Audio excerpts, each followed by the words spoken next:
Salut les amis, j'espère que vous allez tous très bien. Aujourd'hui, vidéo un petit peu différente de ce qu'on fait d'habitude. On va énoncer certaines idées qu'on peut voir un petit peu à travers les réseaux sociaux et on va voir effectivement pourquoi est-ce que c'est faux et pourquoi est-ce que effectivement il ne faut pas croire malheureusement tout ce qu'on dit sur Internet. Dites-vous qu'aujourd'hui, on est dans une société où il y a énormément d'informations, mais dites-vous que le but, c'est de faire un tri par rapport à tout ça. Regardez toujours qui s'adresse à vous, quelles sont les compétences, quels sont les résultats, quels sont effectivement les diplômes des personnes, etc. Parce que sur les réseaux sociaux, tout le monde peut se dire un peu diététicien, nutritionniste, coach, etc. Et du coup, il y a plein de personnes qui mélangent plein de choses. Et j'en ai plein en consultation qui viennent me voir en me disant, ben voilà, j'ai tenté telle et telle chose parce que j'ai vu ça sur TikTok, parce que j'ai vu ça sur Instagram, etc.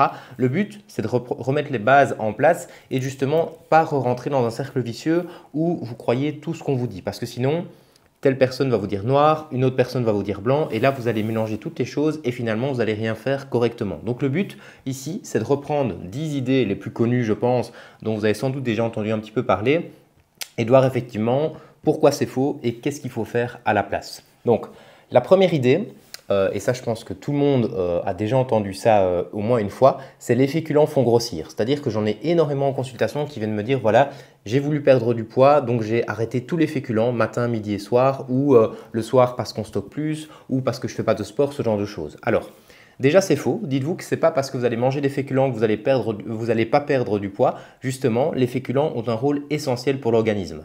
Vos féculents, c'est quoi? C'est tout ce qui est pommes de terre, pâtes, riz, pain, biscottes, flocons d'avoine, céréales, tout ça c'est des féculents.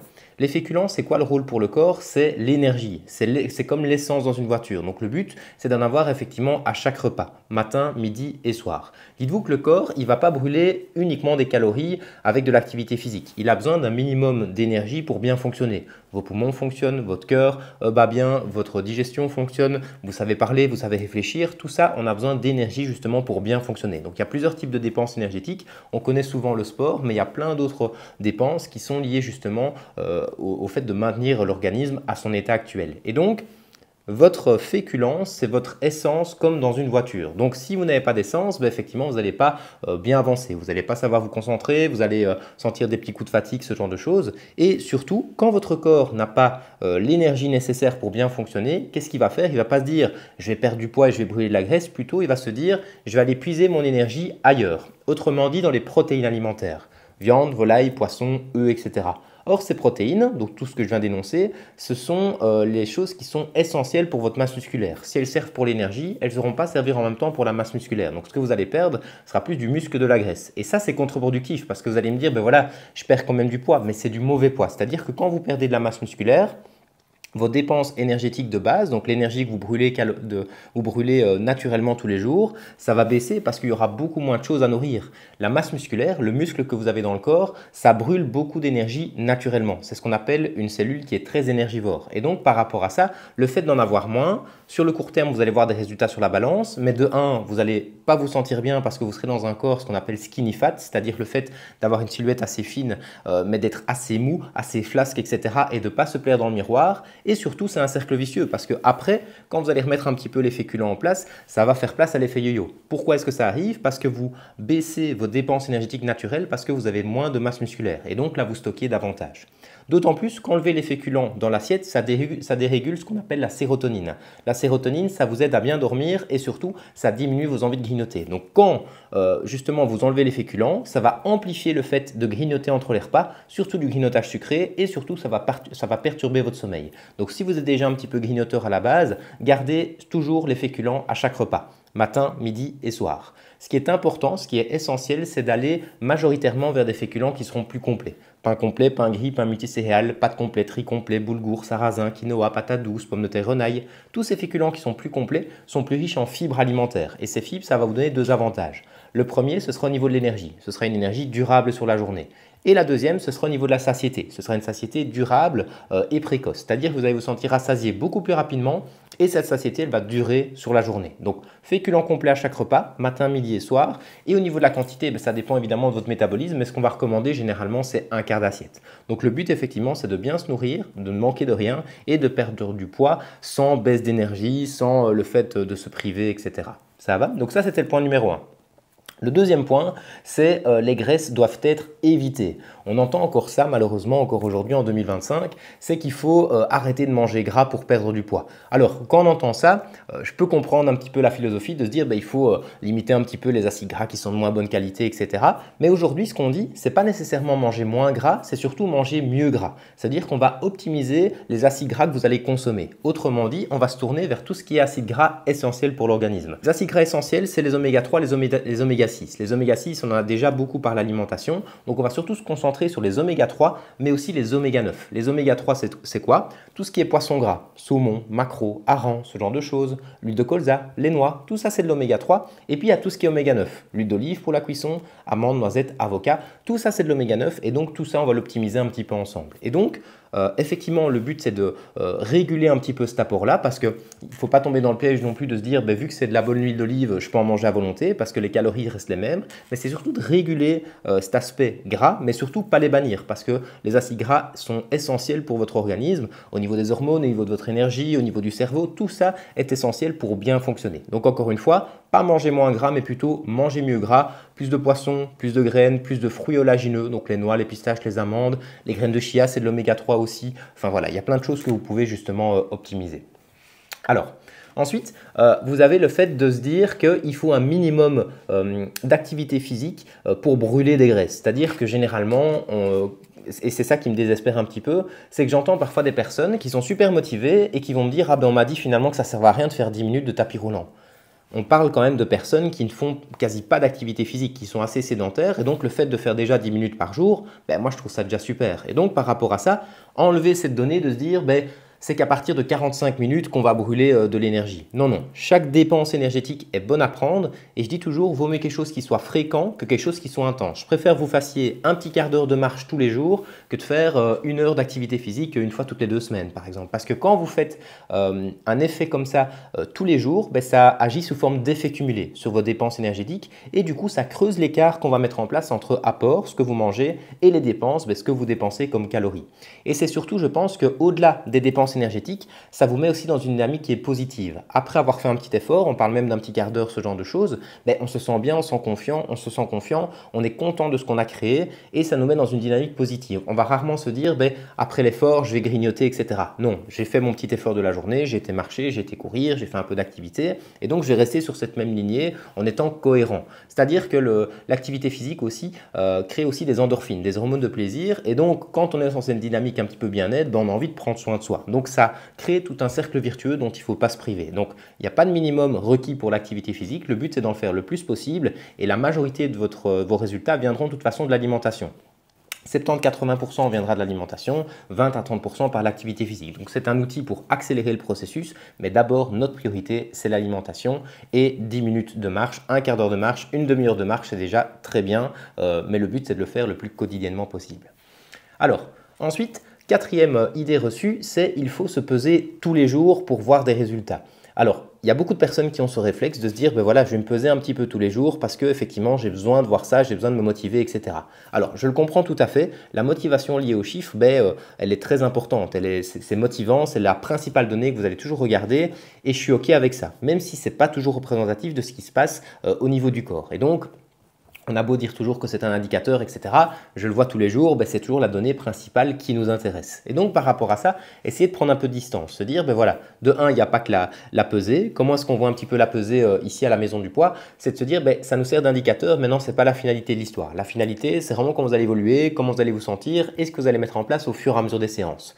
Donc, nous, on se pèse de toute façon ici une fois par mois, au cabinet ou en ligne, etc.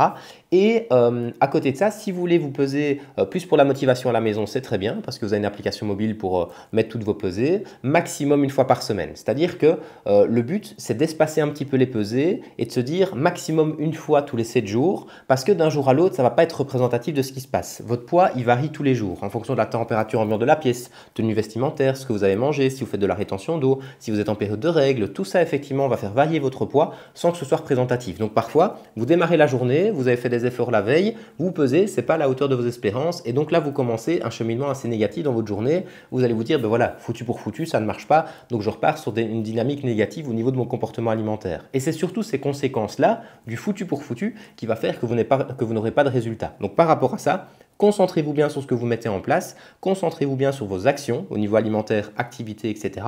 Et pesez-vous maximum une fois par semaine, c'est indispensable, ça peut créer des réels blocages. Alors, ensuite, on a un peu la pensée un peu détox. Boire de l'eau citronnée le matin, ça va vous faire maigrir. Alors, qu'on soit d'accord, moi je ne suis pas contre le fait de boire de l'eau citronnée. C'est très bien, c'est riche en vitamine C, en antioxydants, etc. Donc c'est un bon réveil, ça va vous donner un petit peu d'énergie et surtout c'est bon pour vos cellules, pour votre corps, etc. De là à dire que ça fait perdre du poids, il n'y a aucun aliment malheureusement sur cette terre qui va vous faire perdre du poids. Il n'y a aucun aliment qui va créer une dépense énergétique pour le corps, etc.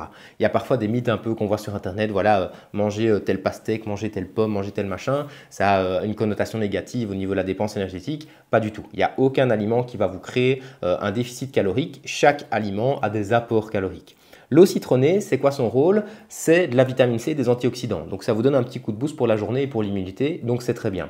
Et donc par rapport à ça, je pense que le fait de s'obliger à boire de l'eau citronnée en se disant, ben voilà, je vais perdre du poids grâce à ça, c'est faux. Par contre, se dire, ben, je commence ma journée par un petit verre d'eau citronnée avec plein de vitamines, etc., ça vous met encore une fois dans une bonne dynamique positive. La première heure du matin, c'est souvent le gouvernail aussi de votre journée. Donc, commencez justement la journée du bon pied avec des bonnes actions. Ça peut être un verre d'eau frais, ça peut être un verre d'eau avec un peu de gingembre, un peu de citron, ce genre de choses. Un bon petit déjeuner plus protéiné, plus salé, etc.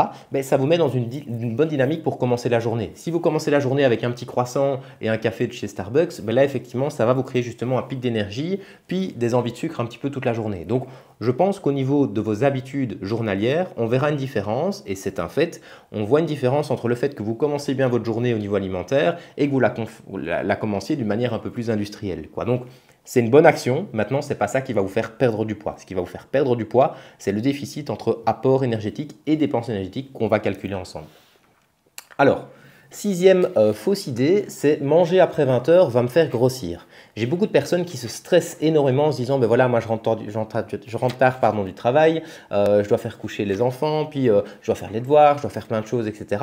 Et donc le moment où on se pose avec mon mari ou ma femme, c'est qu'après 20 heures. Et donc je mange vraiment juste une salade ou une soupe parce que justement j'ai peur de prendre du poids par la suite, ça va se stocker plus rapidement parce que je fais plus de dépenses énergétiques par la suite. Pas du tout. Ce qui est important, encore une fois, c'est l'apport calorique global de votre journée. Ce que vous mangez tout au long de la journée se comptabilise, on va dire, au niveau de votre métabolisme. Et donc, on va faire une légère différence entre les apports et les dépenses énergétiques globales. Donc, le fait de manger plus tard, ça ne va pas du tout interférer avec votre perte de poids. Ça risque d'interférer avec une perturbation du sommeil. Donc ça, essayez de manger effectivement un petit peu plus léger quand vous êtes vraiment en repas plus tardif. Quand je parle de plus léger, c'est des repas qui ne sont pas trop copieux, pas trop gras, qui sont facilement digérables, mais toujours avec les trois éléments. Protéines, féculents, légumes. Légumes à volonté, protéines, donc viande, volaille, poisson, œufs, etc. Et puis féculents, pommes de terre ou un peu de pain ou un petit wap ou des pâtes complètes, ce genre de choses. Mais le fait de se dire je bois qu'une soupe, votre corps il n'aura pas assez pour bien fonctionner. Et donc encore une fois, il y a ce risque de perte de masse musculaire et aussi le risque de compensation, c'est-à-dire que quand le corps n'a pas assez pour bien fonctionner, il va se stabiliser un petit peu, va se mettre un petit peu en stand-by et puis il va se faciliter le stockage au niveau du lendemain, ce genre de choses. Et c'est surtout que ça va perturber votre sommeil parce que juste des légumes pour aller dormir, à ce moment-là, il vous manque encore une fois quelque chose pour bien démarrer, quoi. Enfin pour bien aller dormir justement. Donc par rapport à ça, manger de manière suffisante à chaque repas, même si c'est le repas du soir, il n'y a pas de problème avec ça. Alors, on est un peu dans la même dynamique que ce que je vous ai parlé juste avant. La septième idée reçue, ça concerne les régimes détox. Voilà, les régimes détox, ça va éliminer les graisses, surtout ici, pour nous ici, on est le 10 janvier en 2025. Effectivement, il y a beaucoup de régimes un peu miracles, détox des fêtes, etc., qui sont un petit peu prônés. Alors, par rapport à ça, moi, je vois pas trop le mal de mettre des choses en place au niveau détoxifiant pour l'organisme, c'est-à-dire beaucoup de légumes, beaucoup de fruits, des féculents complets, de l'activité physique, de la marche quotidienne, beaucoup d'hydratation, etc. Tout ça, c'est très bien. De là à dire qu'un régime détox de 7 jours va vous faire perdre du poids, pour moi, j'y crois pas. C'est-à-dire que par rapport à ça, des perte de poids comme ça, court-termiste, ça ne va pas justement fonctionner. C'est-à-dire que quand vous allez commencer un régime détox, oui, vous allez voir des résultats sur la balance, mais par la suite, une fois que vous allez remanger normalement, ça va très vite repartir, c'est un effet yo-yo. Et comme je l'expliquais juste avant, ça veut dire que tant que votre corps sera trop bas en calories, justement, il va avoir cet effet yo-yo juste après, donc de reprendre beaucoup plus par la suite.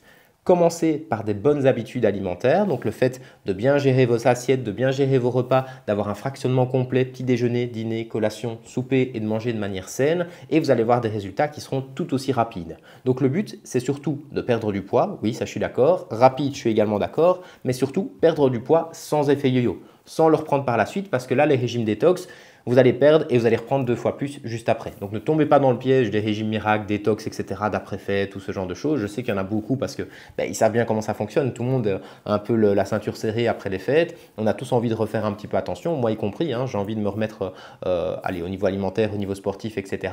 Mais il ne faut pas tomber dans le piège de la solution facile. C'est-à-dire que pour nous, on se dit, ah ben voilà, c'est 7 jours, je mords sur ma chic et puis tout rentre dans l'ordre. Malheureusement, ça ne marche pas comme ça et justement, ça va plus retarder votre solution plutôt qu'autre chose, quoi. Donc, par rapport à ça, beaucoup de personnes s'éparpillent parfois à trouver des raccourcis au niveau de la prise en charge. Le but, c'est de fonctionner de manière cohérente, de mettre des choses en place qui vont durer aussi dans le temps, sans pour autant enlever le plaisir de l'assiette. Ça, c'est super important. Donc, pas de régime, plutôt un rééquilibrage alimentaire. Alors, le 8e point, c'est au niveau du sucre des fruits. Le sucre des fruits est mauvais. Et donc, il y a des personnes qui viennent me voir en me disant, voilà, le médecin m'a dit plus de sucre, donc j'enlève tous les fruits, etc. Alors, les fruits, c'est un sucre qui d'abord est naturel, donc il est plus intéressant.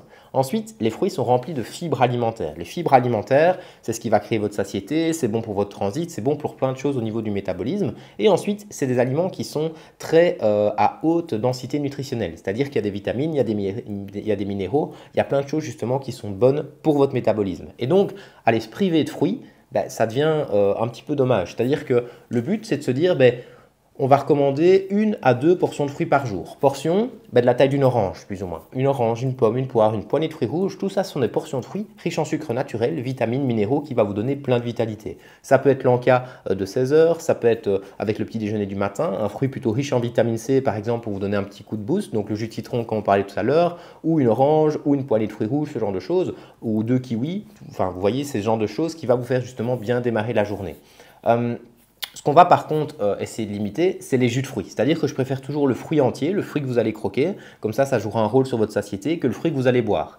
Parce que quand vous prenez un jus de fruits, par exemple un jus d'orange, vous allez casser les fibres des oranges, vous allez les presser, et pour faire le verre de jus, il faudra peut-être 2 ou 3 oranges. Donc c'est le sucre de 2 ou 3 oranges qui va se retrouver dans le verre, et là c'est moins intéressant parce qu'on arrivera à des taux de sucre qui sont assez hauts, qui vont s'apparenter à ceux du soda, par exemple. Donc prenez un fruit ou 2 par jour, donc fruit, portion d'une orange, une clémentine n'est pas égale à une orange, prenez 2-3 clémentines pour une orange par exemple. Donc 1 à 2 portions de fruits par jour et il n'y aura vraiment pas de souci, justement c'est des encas qui sont sains, qui sont surtout très bonnes pour votre corps et pour vos intestins.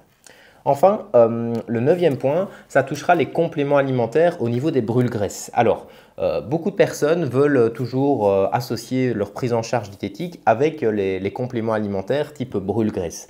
Par rapport à ça, encore une fois, il n'y a pas de gélule magique. C'est-à-dire que moi, je suis un petit peu contre ces compléments qui pensent toujours avoir des vertus miracles au niveau du métabolisme. C'est essentiellement du marketing, c'est-à-dire qu'au niveau des études, il y a très peu de compléments alimentaires qui auront un élément indispensable pour le poids. Pour moi, il n'y a aucun complément alimentaire qui est indispensable pour brûler des graisses. Par contre, il y a des compléments alimentaires qui seront intéressants comme le magnésium, la vitamine D, le zinc, les oméga 3, etc. Tout ça, c'est bon pour votre corps. Par contre, au niveau des brûle-graisses en général, donc des compléments qui vont augmenter votre caféine, qui vont brûler plus de calories, donc augmenter un petit peu votre chaleur corporelle, etc. Tout ça, pour moi, c'est de la connerie, c'est de la bêtise et il ne faut pas aller vers ce genre de produits qui vont vous coûter une blinde, mais qui à côté de ça ne vont pas avoir d'efficacité. Par contre, ce qu'on peut remarquer au niveau des compléments, c'est de se dire je prends un complément, donc je fais attention à moi, donc mon comportement alimentaire suit également. C'est un peu comme les effets un peu placebo qu'on peut retrouver parfois dans les études. Le fait de prendre un complément alimentaire le matin, par exemple, vous prenez soin de vous. Et donc toute la journée, vous allez avoir un comportement alimentaire qui sera cohérent par rapport à cette prise médicamenteuse ou de compléments alimentaires. Et donc, il faut un peu trouver le pli par rapport à ça. Moi, j'aime bien, je prends des compléments alimentaires tous les jours. Je prends essentiellement des vitamines, des minéraux, des oméga 3, voilà, plein de choses qui me permettent de me sentir bien au quotidien. Et dites-vous toujours, vaut mieux toujours avoir un peu plus de vitamines et de minéraux que trop peu, parce que on est souvent carencé de certaines choses et le but effectivement, c'est d'avoir un corps qui fonctionne bien et de se sentir en forme. Mais du coup, le fait de prendre ce complément alimentaire là tous les matins, je commence ma journée par une bonne manière et donc toute la journée, ben, je sais que j'ai pris mes compléments, donc je sais que je suis dans une bonne dynamique. Les jours où je ne prends pas de compléments, par exemple, c'est parfois les jours où je serai un peu plus relax, ou c'est le dimanche, où on mange un peu parfois autrement, où j'ai une viennoiserie, donc je me dis je ne vais pas prendre des viennoiseries avec un complément alimentaire. Enfin, c'est très psychologique, mais ça joue aussi comme ça. Et donc par rapport à ça, ne perdez pas votre temps et votre argent dans des compléments alimentaires. Comprenez bien ce qui fonctionne bien, c'est-à-dire l'alimentation, l'activité physique, le sommeil, le stress, c'est les piliers principaux de votre progression. Et souvent, au niveau des études qu'ils vont prôner pour leur aspect plus commercial, ils vont justement apparenter leurs compléments avec une prise en charge diététique. Et donc là, il y a de l'efficacité. Mais l'efficacité, dites-vous qu'elle vient de la prise en charge diététique. Elle ne vient pas des compléments, malheureusement. Donc par rapport à ça, c'est comme un peu les thés minceurs qui étaient à la mode à un moment donné. Ils avaient deux groupes de personnes, des personnes qui allaient arrêter justement tous les sodas, tout l'alcool, etc. Pour prendre des thés, ben, ils allaient perdre du poids parce qu'ils enlevaient les sodas et l'alcool. Ce n'est pas parce qu'ils rajoutaient les thés minceurs, c'est parce qu'ils enlevaient des choses qui leur faisaient prendre du poids ou réguler leur poids juste avant, quoi. Donc ne tombez pas dans le piège, je sais qu'ils sont très bons en marketing, mais malheureusement il n'y a pas de pilule magique, il n'y a pas de pilule miracle. Le but c'est de fonctionner avec des choses qui marchent depuis 20, 30, 50, 100 ans. Donc l'alimentation c'est votre premier médicament, retenez bien ça. Et enfin le 10e point, c'est le rééquilibrage alimentaire ne va pas vous faire perdre du poids rapidement. Alors on pense toujours que ce rééquilibrage, et je pense que c'est un bon message, mais il faut aussi rester réaliste, c'est-à-dire que prôner le fait d'avoir un rééquilibrage alimentaire qui va marcher sur le long terme. Ok, je suis d'accord, c'est ce que je prône à chaque fois comme message dans mes vidéos, dans les accompagnements, etc.